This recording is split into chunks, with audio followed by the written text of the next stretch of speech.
So ito nga guys, meron akong hinihandang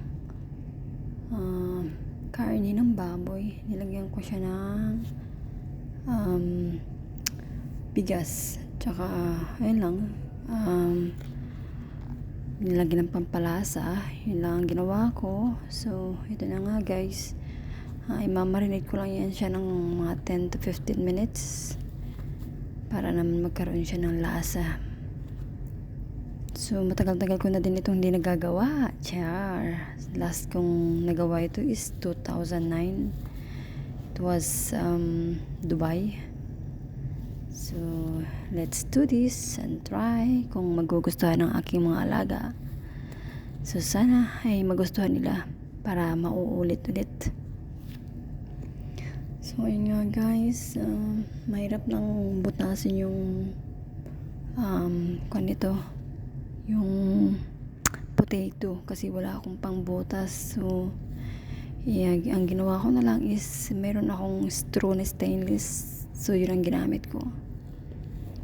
So yun nga guys, itatoppings natin yan sa loob, tsaka yun lulutuin natin mamaya. So ayan nga po guys, lulutuin natin yan sa isang mainit na apoy mamaya. So, meron akong tomato paste. Nilagyan ko siya ng chicken stocks. So, meron akong nilagyan na tomato paste na dalawang kutsarita. At nilagyan ko yun ng mixed herbs. So, ang ginawa ko lang is gigisa ko lang yung bawang at saka sibuyas. Gigisa ko lang siya. Lutuin ko muna saglit yung tomato para naman mas maganda yung lasa niya. At isusunod ko yung kamatis para tumamis ng konti. So yan nga guys, lulutuin natin yan para mamaya is isasalang natin yung ating bell pepper. Ayan, nilagay ko na po yung bell pepper at saka yung potato. So, ayan nga po. Yan, lalagyan natin ng sauce na tomato paste. Tsaka, hihintayin na lang natin guys na maluto yan mamaya.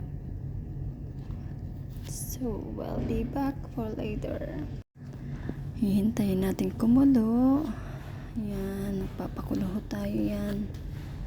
Lulutuin natin yan ang mas maigi para mas maluto yung ating bigas at karne sa loob. So, ayan na nga po guys ang aking finished product. So, let's eat later and later. So, thank you guys for watching.